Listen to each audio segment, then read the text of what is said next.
Аливаа зүйлд сул тал гэж байдаг те юм болго хоёр талтай гэдэг. Би ягаад ч юм аяллыг хоёр талтай гэж харддаггүй. Энэ бол өөртөө хийж байгаа 100% хөрөнгө оруулалт.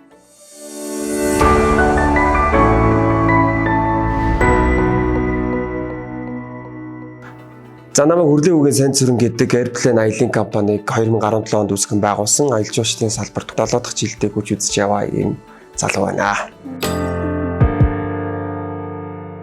Яг аялалд хөрөнгө оруулалт хийснээр хүн болгоны хувьд ач холбогдол нь өөр ах л та.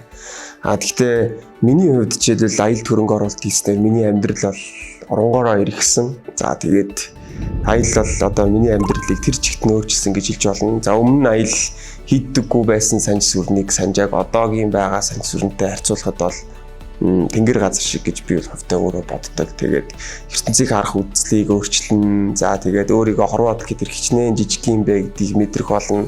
За тэгээд хэрвээ та өөрөө аяллаас гоё зүйлийг нь олж чадвал хорвоод гэхээр аял шиг гоё зүйл байхгүй гэж миний боддог та.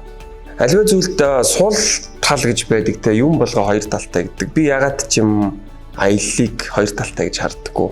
Энэ бол өөртөө хийж байгаа 100% хөрөнгө оруулалт. За тэгээд аялалд гаргаж байгаа зарж байгаа мөнгийг би зардал гэж боддгоо. За энийг бол өөртөө оруулж байгаа хамгийн том орлого гэж боддог. Тийм учраас залуучуудаа байнга аялаарай. Аялснаар танаас юу ч унахгүй. Явсан нохоо ясцуу гэдэг үг нь би маш их итгэдэг. Тийм учраас миний бодлоор шүү. Гэхдээ хүн болго өөрөөс нь гэсэн бодолтой. Аялалд бол ямар ч сул тал байхгүй. Аялсан болгонд нь танд дурсамж өгүүлтэн. Тийм учраас та бүхэн байнга аялаарай. Тэгээд аялалд цаг байнга гаргаж байгаарай.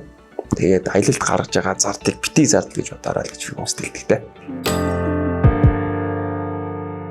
Миний хувьд аялалд хамгийн их хөрөнгө оруулалт хийдэг хүмүүсийн нэг болов уу гэж зүгээр би боддог. Гэхдээ би зөвхөн өөрийгөө л гэж боддоо шээ өөр хүмүүс юу гэж өөрөөр бас боддог байж магадгүй. Магадгүй одоогийн байдлаар яг манай компани хувьд нийтдээ 10,000 гаруй хүнийг гадагшаа аялуулж, Монгол жуулчдыг гадагшаа аялуулж, гэр бүлийнх нь, хайр дурлалынх нь, хувирмынх нь гээд маш олон зүйл дээр нь дурсамжийг нь аз жаргалтаар хуваалцсан учраас нэг бодлын бас аялалд үнэтэй хувь нэмэр оруулж байгаа болов уу гэж одоо би өөрийгөө боддог. Тэгээд аялал өөрөө хичнээн гоё вэ гэдгийг би өөрөө мэддэг учраас тэр хүмүүст тэр гоё зүйлийг мэдрүүлж байгаадаа бас айгүй баяртай байдаг.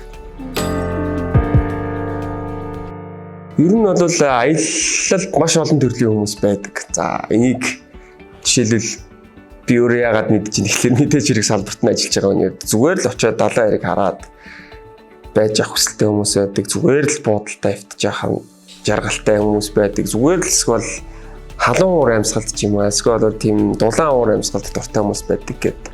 Ер нь янз бүрийн аяга олон төрлийн аялагчид бол байдаг юм байлээ. За тэгээд энэ дундаас бол би өөрийгөө бол мэдж байгаа. Би бол байгальд хамгийн их дуртай. Ер нь бол байгалыг харж, байгалийн гоо сайхнаас хамгийн их тийм кайф авч тэгж аялах дуртай хүмүүсийн нэг. За тэгээд миний хувьд бол ялангуяа далаа харж, за тэгээд экстрем зүйлсд бол маш их дуртай. За тэгээд хамгийн хөгжилтэй гэхээс илүү би хамгийн үзэсгэлэнтэй юм яриг гэвэл Life of Pi гэдэг киног та бүгд үзчихсэн бол далаа дотор ингээд эргэлдэг ийм загснууд байдаг. Тэгээд гэрэлтдэг яг тэр зүйлийг би Мальдивд очиод night fishing гэдэг зүйлээр олж харж ирсэн. За тэр бол нүдэндээ ч итгэмгүй. За тэгээд одоо би зүүдлээд байгаа мó гэж бодохоор маш тунгалаг далаад сарны гэрэлт юм эргэлддэг загснууд гэрэлтэж гэж хөлөг онгоцыг маань тойрж исэн. Тэр явдал одоо нийсдэг санаанаас хизээж гардаггүй те. Аялалдаа хөрөнгө оруулцгаая залуусаа.